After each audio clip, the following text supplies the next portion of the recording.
BPSC से नियुक्त जो शिक्षक हैं, यानी टीआरई शिक्षक बोलिए या विद्यालय अध्यापक बोलिए या बीपीएससी टीआरई 1 2 3 के शिक्षक बोलिए, तो इनके 7th पे को लेकर के एक बहुत अर्जेंट और इम्पोर्टेंट अपडेट्स मैं आप सबको देने जा रहा हूं। साथ ही साथ कुछ डाउट्स हैं उसको भी मैं क्लियर करने का पूर्ण प्रयास करूंगा, तो निवेदन रहेगा कि वीडियो में अंत तक बने रहे। चलिए वीडियो को स्टार्ट करते हैं। सबसे पहले ये समझने का प्रयास करते हैं कि हाई कोर्ट में केस करने से संभावित फायदे क्या क्या हो सकते हैं। हालांकि 16,276/2025 ये जो है वर्तमान में 7th पे को प्राप्त करने के लिए पटना हाई कोर्ट में जो केस किया गया उसका एक डायरी नंबर है। तो अभी जो केस किया गया उसके फायदे क्या क्या हैं, उससे क्या क्या जो है हम लोगों को एक तरह से उसके सॉल्यूशन मिलेगा, हर पहलू पर बात करूंगा। तो सबसे पहले ये जान लीजिए कि हाई कोर्ट में केस करने से संभावित फायदे क्या क्या हो सकते हैं। तो सरकार पर पहली बात कानूनी दबाव बनता है, सरकार पर कानूनी दबाव बनता है। कोर्ट नोटिस के बाद सरकार को स्पष्ट जवाब एफिडेविट में देना पड़ता है। ये सबको मालूम है, काउंटर एफिडेविट सरकार को देना पड़ता है अगर कोर्ट ने सवाल जवाब किया तो। हालांकि फाइलें चलती रहती है, लेकिन अगर निर्णय जो आने वाला है वो टलता नहीं है। दूसरा जो और सबसे इम्पोर्टेंट पहलू क्या है कि समानता यानी इक्वलिटी का मजबूत आधार। जैसे केंद्र और अन्य राज्य के शिक्षक भी है 7th पे का लाभ ले रहे हैं। बिहार में भी जो पुराने नियमित शिक्षक है वो भी 7th पे ग्रेड का लाभ ले रहे हैं, लेकिन वर्तमान में जो नवनियुक्त विद्यालय अध्यापक हैं या विशिष्ट शिक्षक है, इनको किसी भी तरह ग्रेड पे नहीं दिया जा रहा है। तो समान काम समान वेतन जो है ये एक बहुत बड़ा संवैधानिक तर्क जो है वो हो सकता है। लेकिन अगर कोर्ट में आप केस को लड़ते हैं और कोर्ट केस को कहीं से भी जीते हुए पाते हैं या एक थोड़ा सा उसका क्लू भी मिलता है कि आप इस केस को जीत रहे हैं, तो भविष्य में आपके एरियर का जो रास्ता है वो बिल्कुल क्लियर हो जाता है। अगर बाद में सरकार 7th पे इसके लिए लागू भी कर देती है तो कोर्ट केस वाले शिक्षकों को एरियर मिलने की पूर्ण संभावना बन जाती है। अब इससे जुड़ी हुई सबसे एक मतलब इम्पैक्ट डालने वाला अगर फैक्टर पे बात करें तो सामूहिक केस का असर ज्यादा पड़ता है। यूनियन या सैकड़ों शिक्षकों का जो संयुक्त केस यानी कंबाइंड केस जो होता है उसका प्रभाव बहुत एक अलग छवि के रूप में जाता है। सरकार जल्दी नीति बनाने को मजबूर हो जाती है, लेकिन अगर 2-3 लोग मिलकर केस करेंगे तो उसका जो एक तरह मतलब एक जो तथ्य होता है, जो फैक्ट होता है या मूलभूत जो आधार होता है वो थोड़ा सा कमजोर पड़ता हुआ नजर आता है।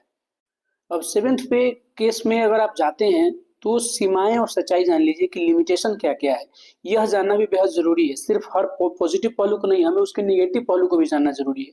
यानी कोर्ट सीधे सैलरी तय नहीं करेगा, कोर्ट नहीं बोलेगा कि पीआरटी को इतना दे दो, टीजीटी को इतना दे दो, 628 को इतना दे दो, पीजीटी को इतना दे दो, ऐसे कोर्ट नहीं बोलेगा। कोर्ट आमतौर पर क्या कहता है सरकार से कि सरकार जो है वो जल्द से जल्द नीति बनाए। केस लंबा चलता रहेगा, 6 महीने से 2 से 3 साल भी समय लग सकते हैं, ज्यादा भी लग सकते हैं। बीच में कोई इंटरिम रिलीफ यानी अंतिम राहत मिलना मुश्किल हो जाता है जब तक जो है आपकी चीजें आपके फेवर में होना नजर नहीं आता है। साथ ही साथ अकेले व्यक्ति के केस का असर जो है वो इंडिविजुअल केस का असर बहुत कम होता है। कलेक्टिव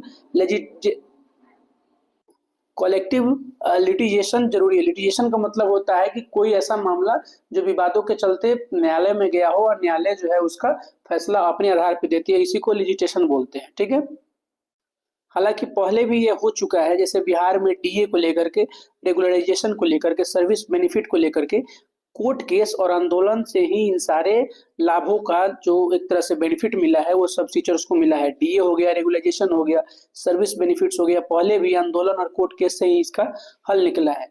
लेकिन सिर्फ कोर्ट केस या सिर्फ आंदोलन दोनों अकेले सफल नहीं हो सकते हैं। इस बात पे ध्यान देना है कि हम कोर्ट केस करेंगे जीत जाएंगे, आंदोलन करेंगे जीत जाएंगे, ऐसा नहीं।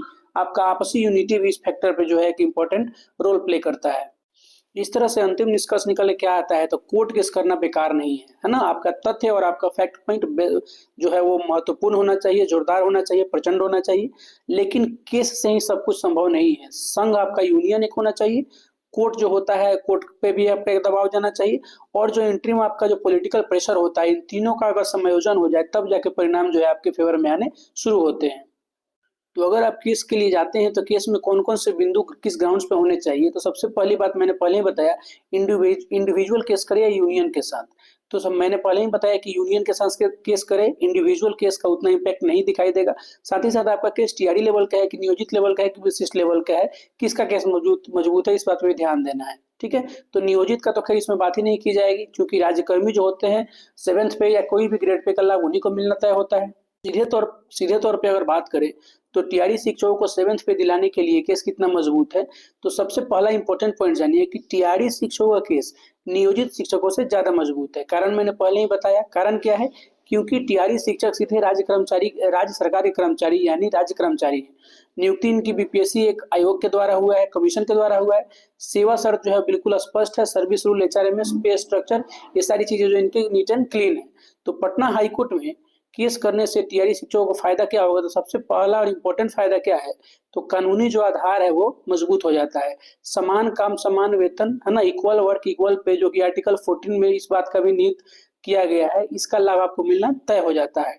केंद्र और अन्य राज्यों में रेगुलर टीचर्स को 7th पे का लाभ मिलता है। ये भी बेस वहाँ पे, ये भी पॉइंट वहाँ पे रखा जा सकता है।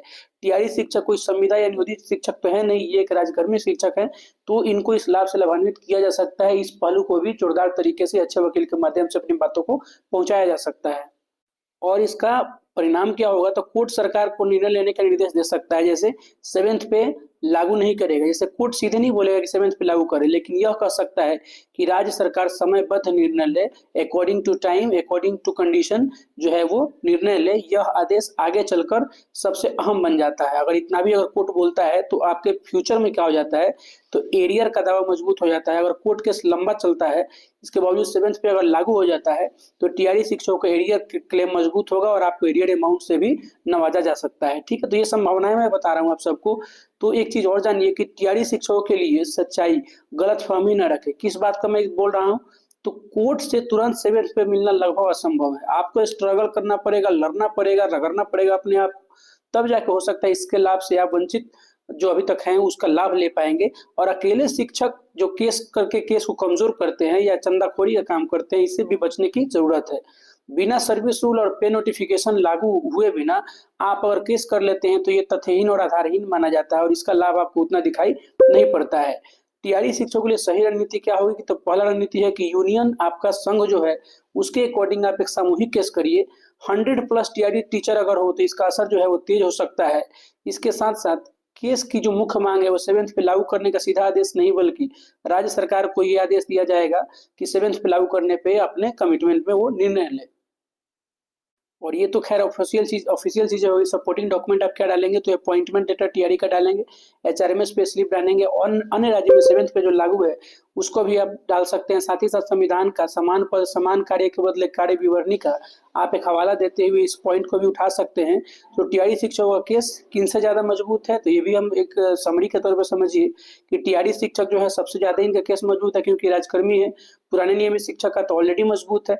नियोजित शिक्षकों का जो केस है वो 7th पे को लेकर कमजोर है। संविदा वाले जो कर्मचारी है उनका भी जो केस है वो कमजोर पड़ता हुआ नजर आता है। लेकिन अंतिम निष्कर्ष से क्या निकल के सामने आता है कि टीआरई शिक्षक को 7th पे के लिए केस करना फायदे का सौदा है।